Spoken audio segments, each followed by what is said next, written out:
تمام قسم کی حمد و ثنا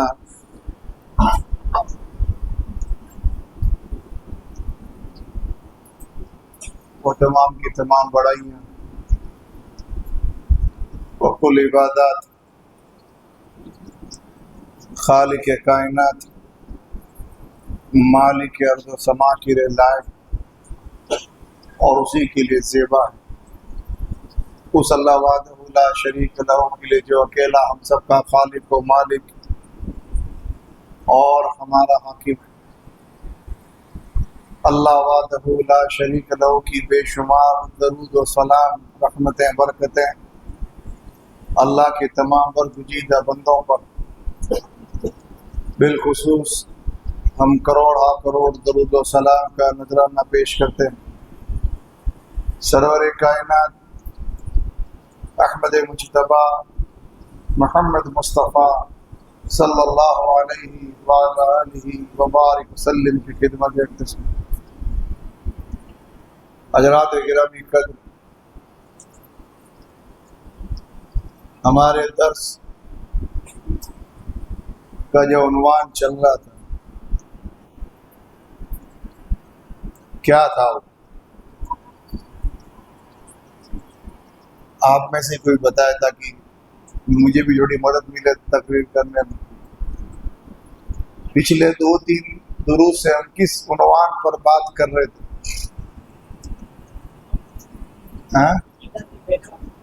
اللہ کی پہچان، یعنی ہمارا مالک کون ہے؟ کون ہے جو ہمیں پال پوس رہا ہے، ہماری ضرورتیں پوری کر رہا ہے، ہر چیز ہمارے لیے حاضر کر رہا ہے؟ کون ہے جس کے ہاتھ میں ہماری زندگی اور موت، بیماری اور تندرستی، روزی اور روٹی، نفع اور نقصان کس کے ہاتھ میں؟ کون ہے جو کسی کا محتاج نہیں، جس کے سب محتاج؟ کون ہے جو اکیلا تمام جہانوں کو پال رہا ہے؟ وہ اللہ ہے، جس کو اللہ نام سے ہم یاد کرتے ہیں۔ وہ اکیلا ایسا ہے کہ جو کسی چیز کا محتاج نہیں۔ دنیا میں کوئی کتنا ہی بڑا ہو جائے، کتنا ہی طاقت والا، کتنا ہی کرامت والا، کتنا ہی علم و فضل والا، کتنی دولت والا، وہ محتاج ہے، وہ فقیر ہے۔ قدم قدم پر اس کو مدد کی ضرورت پڑتی ہے۔ اکیلا اللہ وہ ذات ہے جس کو کسی چیز کی ضرورت نہیں۔ وہ بڑے بڑے کام صرف ایک حکم کن یعنی ہو جا اس سے کر دیتا ہے۔ پچھلے دروس جو چل رہے تھے اس میں ہم نے ان باتوں پر تفصیلی بات کی۔ اللہ ہی ہمارا رازق، مالک اور خالق۔ اب سوال یہ آتا ہے کہ جب اللہ ہی ہمیں پال پوس رہا ہے، اللہ ہی ہماری ضرورتیں پوری کر رہا ہے، بھلے ہی ہم دوسروں سے امید لگا کے مانگ لیں، دیتا اللہ ہی ہے۔ سب کچھ اسی کے ہاتھ میں ہے، اسی کے قبضے قدرت میں ہے، اس کی مرضی کے بغیر ہم کچھ نہیں۔ جب یہ ہمیں سمجھ میں آ گیا تو سوال یہ ہوتا ہے کہ جب وہی سب کچھ ہے تو عبادت بھی اسی کی ہونی چاہیے، وہی اس کا حق رکھتا ہے، اور حق سے بات نکلی۔ اللہ ہمیں اتنا کچھ دے رہا ہے، غیر ضروری چیزیں مانگتے ہیں، مثلا دھندا، پیسہ، اولاد، عزت، شہرت، چین و اطمینان، یہ سب چیزیں مانگتے ہیں۔ ان کو غیر ضروری کیوں کہہ رہا ہوں؟ غیر ضروری کیوں ہے یہ؟ کیونکہ اگر انسان کی سانسیں چل رہی ہے تئی اس کے مال کام آئے گا، کھانا کام آئے گا، عزت کام آئے گی، شہرت، پیسہ کام آئے گا۔ سانسیں اگر نہیں چل رہی ہے تو، دل اگر نہیں دھڑک رہا ہے تو کام آئے گا پیسہ، اولاد؟ تو ضروری چیز کیا ہوئی؟ دل کی دھڑکن، جسم میں چلنے والی سانسیں، یہ ہوا، یہ پانی، یہ سب ضروری چیز ہے۔ مانگتا ہے کوئی؟ بن مانگے دے رہا۔ ضروری چیزیں اللہ بن مانگے دے رہا ہے سب کو۔ یہ سورج کس کے حکم سے نکلتا ہے؟ یہ ہوائیں کس کے حکم سے چلتی ہے؟ یہ بارش کا پانی آسمان سے کس کے حکم سے برستا ہے؟ اللہ بن مانگے دے رہا۔ ہم کیا دے رہے ہیں؟ ہم کیا دے رہے ہیں اللہ کو، اور کیا دینا چاہیے؟ کیا حق ہے اللہ کا؟ سب سے بڑا حق اللہ کا جو ایک انسان اللہ کو دے سکے، آپ کیا دیں گے اللہ کو؟ ما اريد منهم من رزق وما اريد ان يطعمون ان اللہ هو الرزاق ذو القوة المتین۔ کیا روزی دو گے مجھے تم؟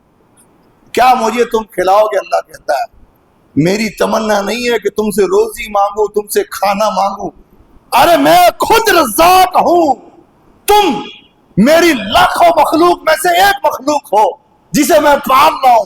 اربوں لاکھوں مخلوق ایسی ہے جس کو میں پال رہا ہوں، تمہیں پتہ ہی نہیں۔ تم کیا مجھے کچھ دو گے؟ کیا اللہ کو دو گے تم؟ ان اللہ هو الرزاق ذو القوة المتین، وہ اللہ خود روزی دیتا ہے، وہ طاقت اور قوت والا ہے۔ کیا دو گے تم؟ ایک چیز ہم دے سکتے ہیں اس کی مہربانیوں کا شکر ادا کرنے کے ناطے، ایک چیز، اور وہ یہ ہے جو اس کا حق بھی ہے کہ اسی کی عبادت کر کے، اسی کے سامنے جھک کر، اس کو راضی اور خوش کرنے کے کام کر کے اس کا حق ادا کرنے کی کوشش کر سکتے ہیں۔ یہ اس کا حق ہے۔ حضرت معاذ بن جبل رضی اللہ تعالیٰ عنہ سے اللہ کے نبی نے پوچھا تھا حل تدری حق اللہ علی العباد، جانتا ہے تو اللہ کیا حق رکھتا ہے اپنے بندوں پر؟ کیا چاہیے اس کو بندوں سے؟ کیا حق ہے اس کا جو بندوں کو ادا کرنا پڑے گا؟ اور کیا حق ہے بندوں کا اللہ پر جو اللہ کو ادا کرنا ہے؟ کہ اللہ اس کا رسول بہتر جانتے ہیں کہ اللہ کا حق بندوں پر یہ ہے کہ وہ بندے اللہ ہی کی عبادت کریں، اس کے ساتھ کسی کو شریک نہ کریں۔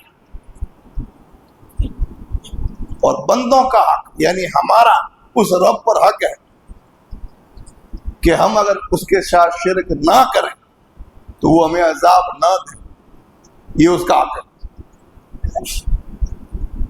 اس کو کیا کہتے ہیں؟ اس کو کہتے ہیں توحید الوہیت۔ اصل چیز جو ہر مسلمان، مرد ہو کہ عورت ہو، چھوٹا ہو بڑا ہو، امیر ہو غریب ہو، یہ ہر عاقل بالغ مرد و عورت کو جس کا علم حاصل کرنا نماز اور روزے سے پہلے فرض ہے۔ نماز بعد میں، روزہ بعد میں، حج بعد میں، سب سے پہلے اگر کوئی چیز ہے جو ہر مسلمان مرد اور ہر مسلمان عورت کو پتہ ہونی چاہیے، سب سے پہلے کیا ہے وہ؟ فَاعْلَمْ اللہ الہ الا اللہ۔ قرآن نے کہا جان لو، سیکھ لو، علم حاصل کر لو۔ سب سے پہلے کس بات کا؟ اس بات کا علم، اس بات کی جانکاری جس کو جانے بغیر تم مسلمان نہیں ہو سکتے۔ سب کچھ ہو سکتے ہو، مسلمان نہیں ہو سکتے۔ وہ چیز جس چیز کو بتانے کے لیے ہی دنیا میں نبی اور رسول آئے تھے، کیا ہے؟ لا الہ الا اللہ۔ اس کو کیا کہتے ہیں؟ یہ ہمارا کلمہ طیب ہے. اب کوئی کہے کہ خالی آپ لا الہ الا اللہ پڑھا، محمد رسول اللہ نہیں پڑھا. محمد رسول اللہ ہم نے پہلے پڑھ لیا تھا 4-5 درس پہلے. کلمے کے 2 حصے ہیں. ایک حصہ کیا ہے؟ لا الہ الا اللہ، اور دوسرا محمد رسول اللہ. تو محمد رسول اللہ کے بارے میں ہم نے آپ کو پہلے بتا دیا تھا. آج کیا جاننا؟ لا الہ الا اللہ. یہ وہ کلمہ ہے جو نماز سے بھی پہلے، روزے سے بھی پہلے، حج سے بھی پہلے، صلہ رحمی سے بھی پہلے.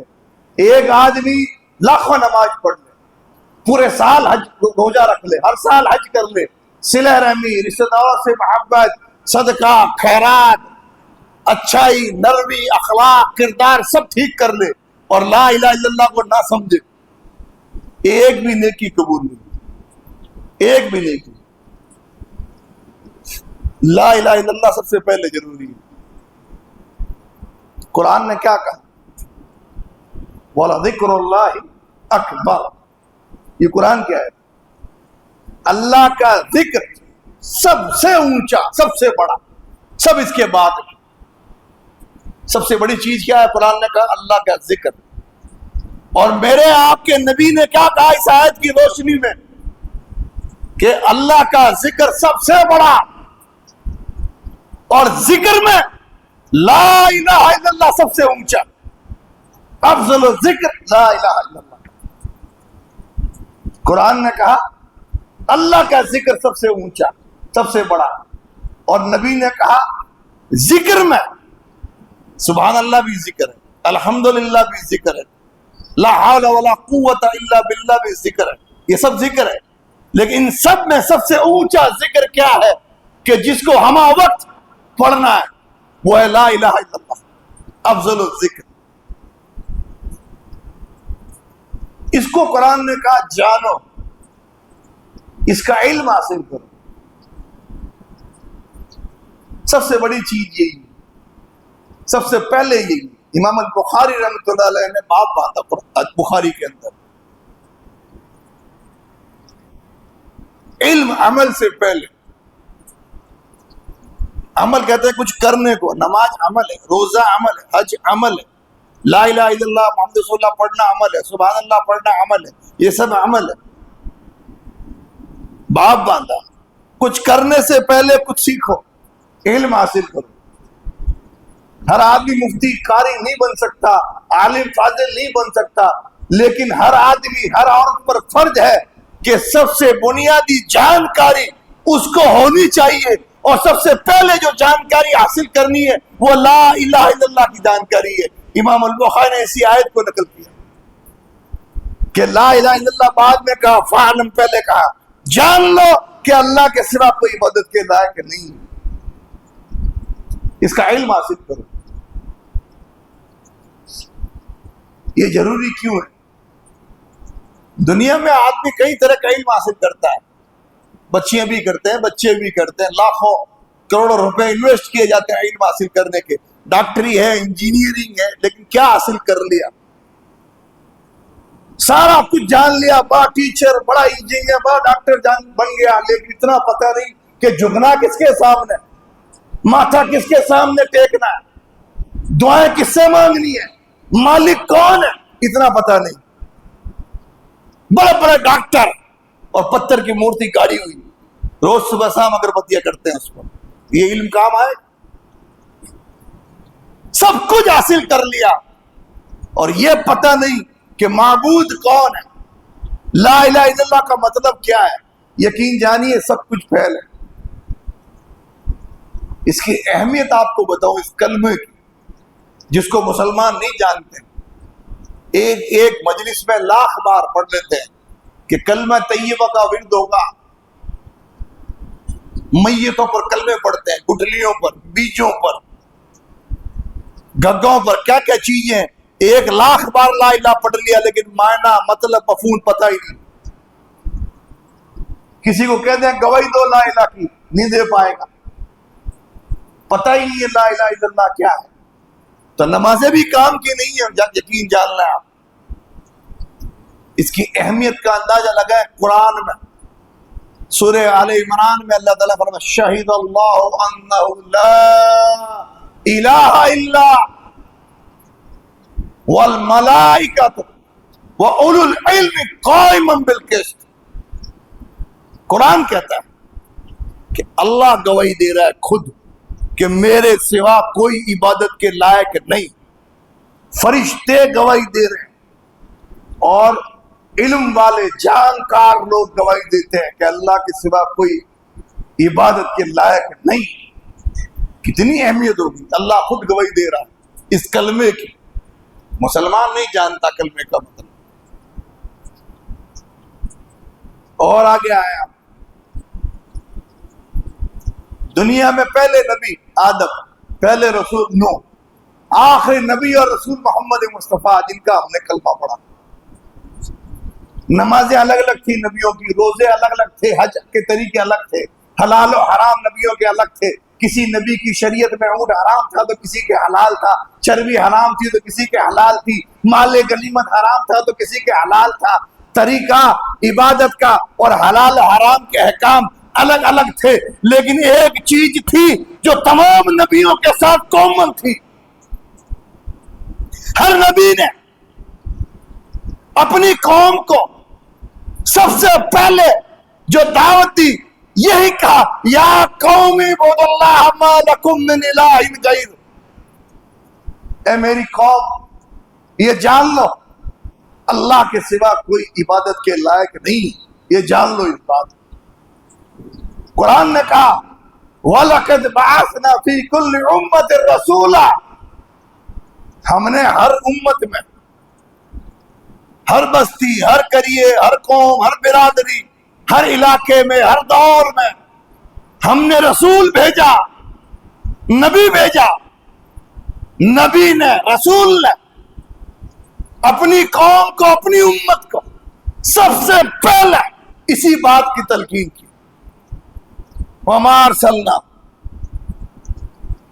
مِن قَبْلِكَ مِن رَّسُولٍ إِلَّا نُوحِي إِلَيْهِ أَنَّهُ لَا إِلَٰهَ إِلَّا أَنَا فَاعْبُدُونِ. یہ سب قرآن کی آیتیں ہیں. سورہ انبیاء کی آیت نمبر 25 میں جہاں نبیوں کے قصے چل رہے ہیں، اسی کے بعد ہے سب.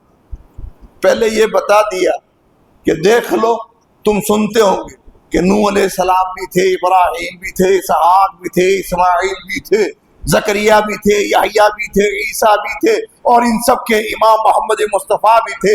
جان لو ان کے قصے سنتے ہو، ان کی باتیں سنتے ہو.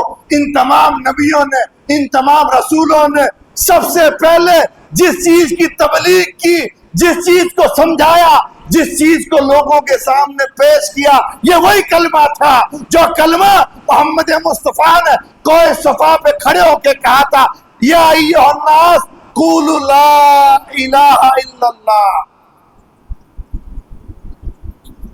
سب نبیوں نے یہی سمجھایا اپنی قوم کو کہ لا الہ الا اللہ سیکھ لو. اندازہ لگائے اللہ گواہی دے رہا ہے. نبیوں کا مشن. ہمارے تبلیغ کی بھائی تھوڑا سا غور کریں. 4 مہینے 40 دن، ہر مہینے 3 دن، پھر ہر ہفتے کی گشت، پھر 1 دن مرکز. کیا سکھایا؟ نبی کا راستہ کہتے ہیں. نبی کا راستہ 13 سال تک عمر کے 40ویں پڑاؤ پر جب محمد عربی آمنہ کے لال مکے میں غار ہرا میں بیٹھے تھے، اس دن سے لے کر وہ دن 13 سال تک کہ جب کسی پہاڑی پہ کھڑے ہو کے کعبہ کی طرف دیکھ کے کہا کہ تیرے باشندے مجھے اس محبوب ترین شہر میں رہنے نہیں دے رہے، اب میرا رخ مدینہ کی طرف ہے. 13 سال تک محمد مصطفیٰ نے ایک ہی بات دن رات انفرادی اجتماعی گھر میں کعبے میں مجلسوں میں بیٹھکوں میں ایک ہی بات لوگوں کو سکھائی اور لوگوں کو سمجھائی، لا الہ الا اللہ، یہی بات۔ کیا سکھا رہے ہیں امت کو؟ 40 دن جا کے ایک آدمی اجمیر پیدل جا رہا واپس آ کے، کیا سکھایا 40 دن میں؟ ہمیں دو 40 دن ایک آدمی، اللہ کی قسم ہے 41ویں دن وہ توحید کا عالم لے کے نکلے گا۔ ہم گنہگار ضرور ہیں، لیکن اللہ کی مہربانی سے دنیا کا کوئی مسئلہ چھاتی پر کھم ٹھوک کر یہ نہیں کہہ سکتا کہ لا الہ کے اصلی حقدار ہم ہیں، کوئی نہیں کہہ سکتا۔ عمریں نکل گئی لوگوں کی، نماز کے طریقے سکھا دیے، وضو کے طریقے سکھا دیے، پاکی ناپاکی سکھا دی، سب کچھ سکھا دیا، نہیں سکھایا تو یہ کلمہ تھا۔ صرف انگلیوں پہ پڑھنے کے لیے تھوڑی تھا یہ کلمہ کہ اس کا ورد کر لیا جائے۔ اگر لا الہ الا اللہ قوم سیکھ لیتی تو درگاہوں پہ متھے نہیں ٹکتے، آج غیر اللہ کے چکر نہیں کاٹتی امت۔ کیا سکھایا 40 دنوں میں؟ 13 سال تک کوئی نماز کی دعوت نہیں ہے۔ کوئی آ کے دکھائے کہ مکے کی سرزمین پر اللہ کے نبی نے 13 سال میں ایک دن نماز کی گشت کی ہو، روزے کے بارے میں بتایا ہو، حج کے طریقے سکھایا ہو، 13 سال میں ایک دن؟ کیا دین کی تبلیغ کر رہے ہو تم؟ کیا امت کو پہنچا رہے ہو؟ نماز فرض ہوئی 14-15 سال بعد، حج فرض ہوا مدینے میں آ کے، زکوٰۃ فرض ہوئی مدینے میں آ کے، جہاد فرض ہوا مدینے میں آ کے۔ مکے میں نہ نماز تھی نہ روزہ تھا شروع سے آخر تک تو عقیدہ توحید تھا، لا الہ کا ورد تھا اور اس کے تقاضے تھے۔ بلال کو اس لیے نہیں مارا کہ نماز چھوڑ دی اس نے، نماز پڑھتا تھا اس لیے مارا نہیں، توحید کا علم تھا، اللہ احد کا نعرہ تھا، اس لیے مار پڑی۔ صرف نماز پڑھتے تو ابو جہل اعتراض نہیں کرتا، ابو لہب اعتراض نہیں کرتا۔ کیا امت کو کیسے نبیوں کی دعوت ہے یہ؟ پوچھو کسی تبلیغی سے، مفتی سے، عالم سے۔ اب عوام کی بات چھوڑ دیں، لوگ زہر اگلتے ہیں تقریروں میں، مسئلے مسائل، رفع دین، آمین، سینے پہ ہاتھ، یہ سب نماز کے مسئلے ہیں، اور 13 سال نماز تھی نہیں، ہم اس پر کیا بحث کریں؟ بحث کرنے کی چیز ہے لا الہ الا اللہ۔ آؤ ہم بتائیں تمہارا لا الہ الا اللہ کمپلیٹ نہیں ہے، تمہاری کتابیں گواہ کہ تمہارا لا الہ الا اللہ ادھورا ہے۔ تم کہتے ہو کلمے کی محنت، کلمے کی محنت والے ایسی کتاب امت کو نہیں دیتے جس کتاب میں یہ لکھا ہو اے اللہ تو بھی شرک میں بھی شرک، جو یہ دعوت نہ دیتی ہو کہ قبر پہ جا کے مانگا، سو گیا، قبر والا خواب میں آیا، روٹی دی، آدھی کھائی، صبح آنکھ کھلی آدھی ہاتھ میں تھی۔ کیا امت کو فضائل بتا رہے ہو؟ یہ کیسے فضائل ہے؟ بلاؤ جو زہر اگلتے ہیں مسجدوں میں جا کر اہل حدیثوں کے خلاف، پکڑو ان کو۔ سب سے پہلی بات عقیدے پہ ہوگی، سب سے پہلے لا الہ الا اللہ پہ بات ہوگی، جس پر میرے نبی نے بات کی تھی۔ امت کو یہ سکھایا جائے سب سے پہلے۔ نمازیں سکھا دی، کلمہ نہیں سکھایا، اس کے تقاضے نہیں سکھائے، اس کا مطلب اور معنی نہیں سکھایا، اس کی ڈیمانڈ نہیں سکھائی، کلمہ تم سے کیا کہتا ہے یہ نہیں سکھایا، نمازیں اللہ منہ پہ مار دے گا۔ زہر اگلتے ہیں، اور اب کچھ نہیں ملا تو کہتے ہیں کہ سر ڈگری کہاں ہے؟ بتاؤں ڈگری کیا خیال ہے؟ ڈگری بتایا آپ نے، یہی ڈگری ہے۔ بالغوا عنی ولو آیا، ایک آیت کا بتایا پہنچاؤ۔ اللہ کی مہربانی سے اب تو مخالفین بھی گواہی دیتے ہیں،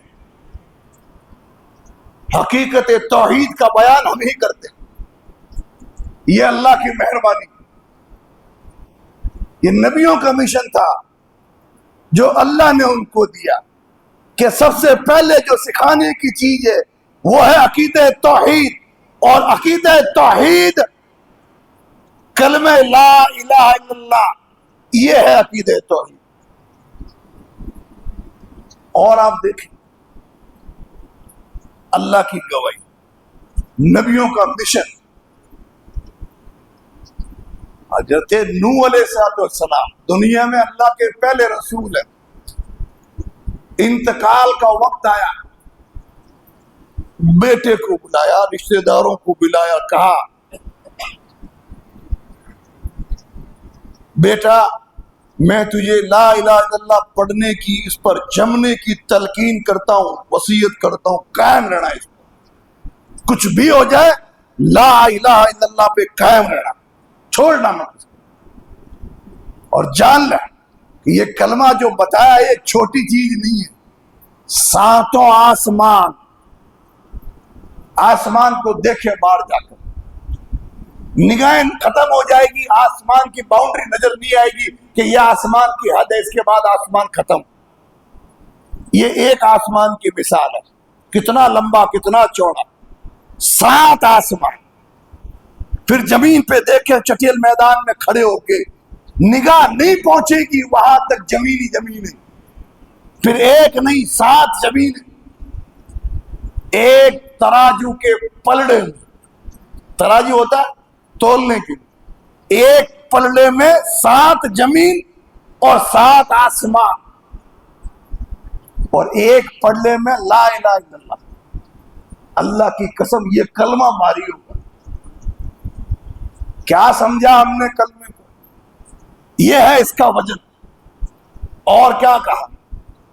بیٹا یہ 7 زمین ہے، 7 آسمان ایک گول چکر ہو جائے، ایک ایسی چیز بن جائے گول پیک، اور کلمہ اس میں داخل کر دے، پھاڑ کے نکل جائے گا یہ کلمہ، 7 زمینوں کو 7 آسمان کو پھاڑ کے نکل جائے یہ کلمہ، اتنی اس کے اندر طاقت ہے۔ یہ اس کی اہمیت، اس کی اہمیت کا اندازہ لگا۔ اللہ کے نبی پہاڑی پہ کھڑے ہو کے کیا کہا تھا؟ یا ایھا الناس قولوا لا الہ الا اللہ تفلحوا، کامیاب ہونا چاہتے ہو؟ آپ نے کہا اے انسانوں تم کہہ دو اللہ کے سوا کوئی عبادت کے لائق نہیں ہے، تم کامیاب ہو جاؤ۔ کامیابی اس کے ساتھ جڑی۔ اور آپ دیکھیں قبر پہلی منزل ہے، وہاں پر کوئی آدمی کامیاب، کوئی عورت کامیاب تو باقی سب میں کامیاب۔ پہلی منزل ہے قبر۔ قبر دیکھتے حضرت عثمان غنی رونا شروع کر دیتے، اللہ کے نبی قبر پہ جاتے کسی کے میت پہ رونا شروع کر دیتے، اے میرے بھائیوں اس کی تیاری کرو، قبر کی، قبر میں تمہارے ساتھ کچھ نہیں جائے گا، اس کی تیاری کرو۔ اور قبر میں کامیابی کس کے ساتھ جڑی ہوئی ہے؟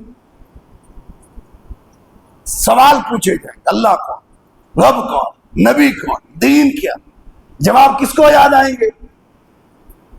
اللہ کے نبی نے فرمایا یثبت اللہ الذین آمنوا بالقول الثابت فی الحیات الدنیا وفی الآخرہ،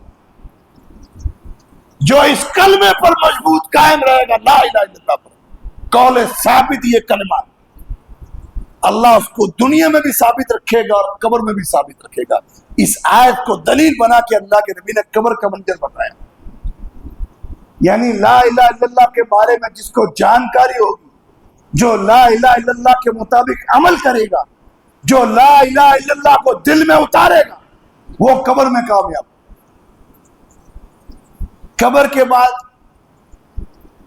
حشر، قیامت کا دن، حساب و کتاب۔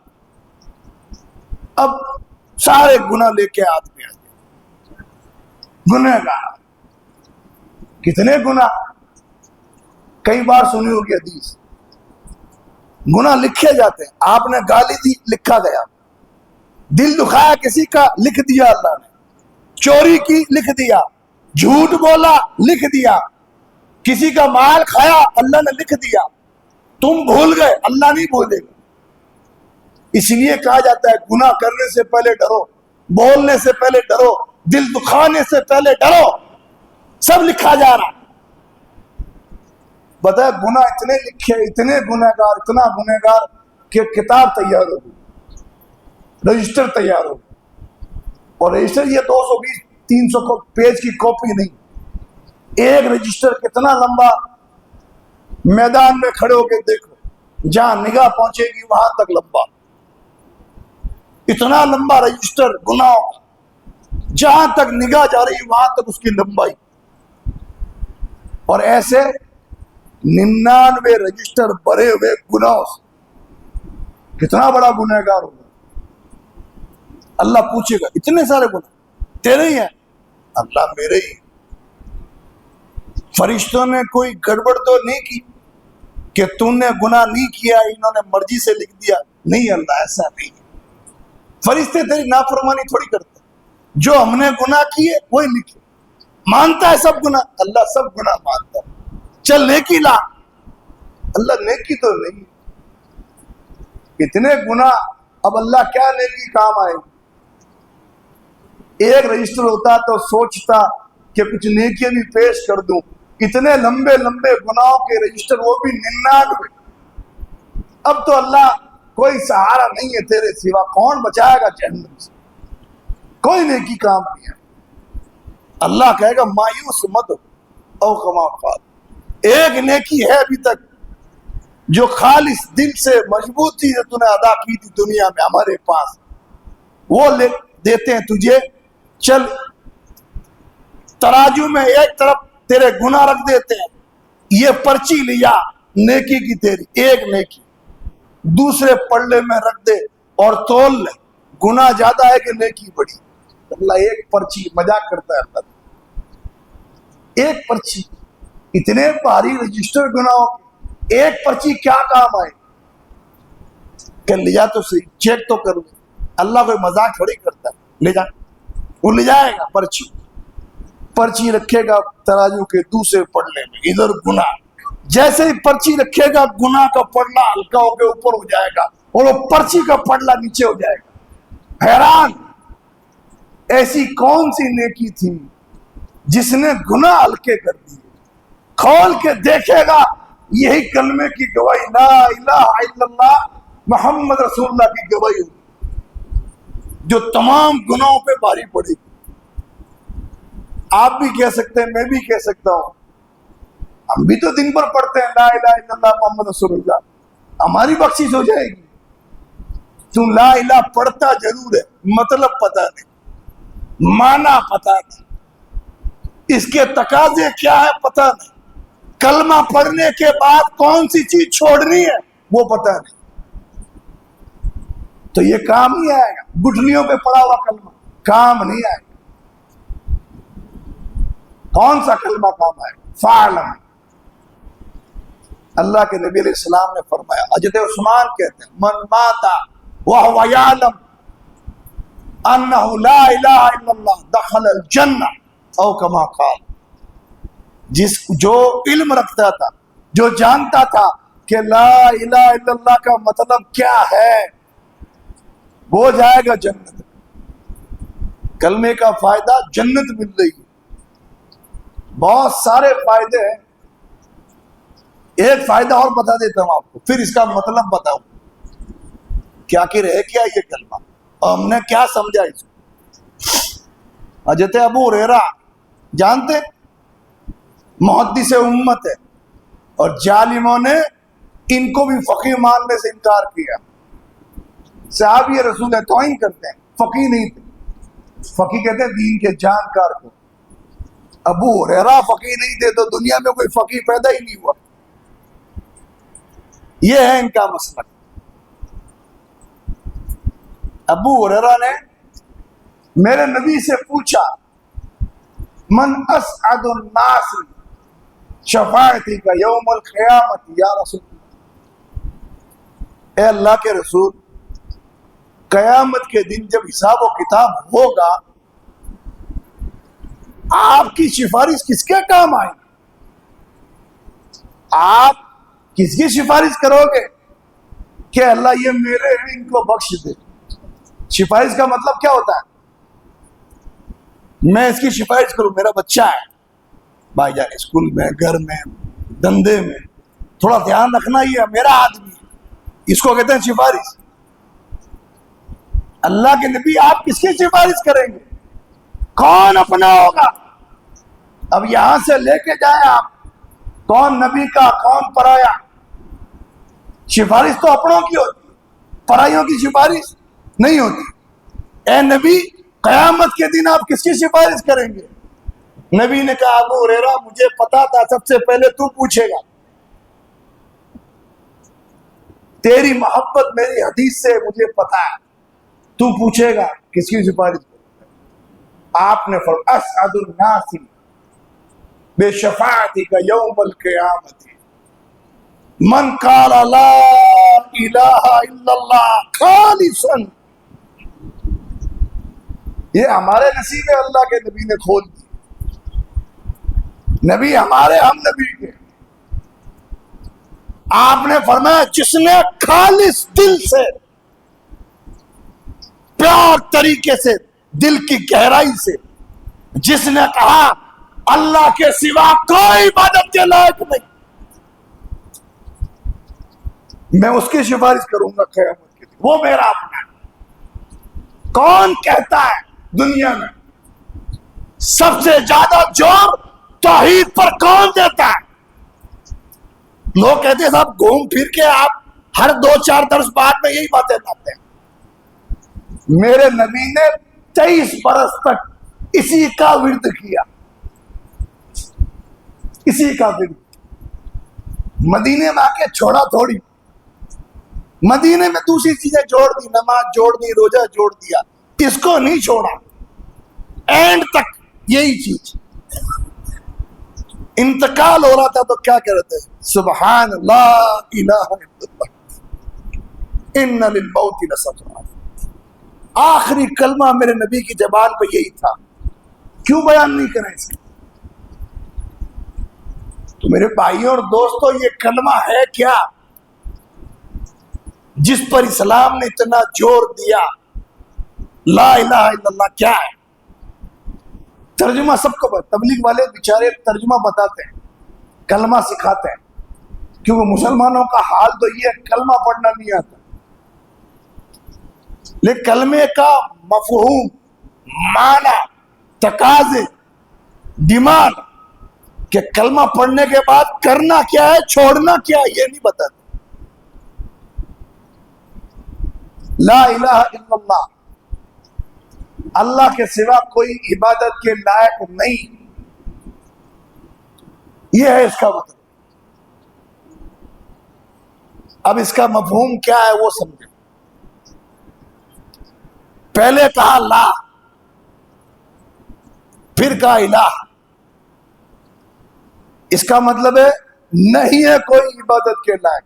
معبود، معبود اس کو کہتے ہیں جس کی عبادت کی جائے. اور جو پچھلے 2 درسوں میں آیا اس کو پتا ہے اس سے بڑا کون معبود ہو سکتا ہے، جو اتنا دے رہا ہے، اتنا نواز رہا ہے، اتنا طاقتور، اتنا قدرت والا، کوئی اس کو چیلنج نہیں کر سکتا، کوئی فوجیں اس کو ہرا نہیں سکتی، اس سے بڑا کوئی نہیں. کون ہو سکتا ہے معبود؟ وہ تو دلیل ہے. پہلے کہا نہیں ہے کوئی عبادت کے لائق معبود. معبود کہتے ہیں جس کی عبادت کی جائے، یعنی پہلے انکار کرو، سب کا انکار کرو.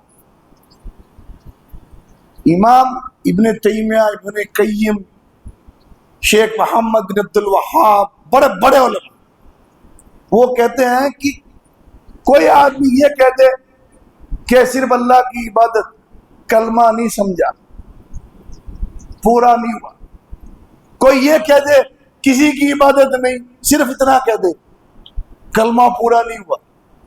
اس بات اور نفی دونوں ساتھ، یعنی پہلے یہ کہے کسی کی عبادت نہیں کروں گا، کوئی عبادت کے لائق نہیں ہے، کوئی ایسا نہیں ہے جس کے سامنے میں جھکوں، جس کے آگے سجدہ کروں، جس کے نام کی نمازیں پڑھوں، جس سے دعائیں مانگوں، جس کے نام کی نذر و نیاز دوں، جس کو خوش کرنے کے کام کروں، کوئی نہیں۔ پھر کہ صرف اللہ ہے، اس کی عبادت ہوتی، دونوں ساتھ میں سب کا انکار کریں پھر اللہ کا اقرار کریں، جب ہوتی ہے کلمے کی تکمیل۔ اللہ کے سوا کوئی عبادت کے لائق نہیں، سب کہتے ہیں۔ پھر 16 شہیدوں کے روزے کیوں رکھتی ہے عورتیں؟ روزہ عبادت نہیں ہے، کس کی عبادت ہے روزہ؟ تو یہ 16 شہید کہاں سے آ گئے جس کے نام کے روزے رکھتی ہے عورتیں؟ پھر یہ صلاۃ الغوثیہ نماز، غوث کی نماز، صلاۃ الغوث کیا مطلب ہوتا ہے؟ غوث کی نماز۔ نماز عبادت نہیں ہے، نماز کس کے لیے پڑھتے ہیں؟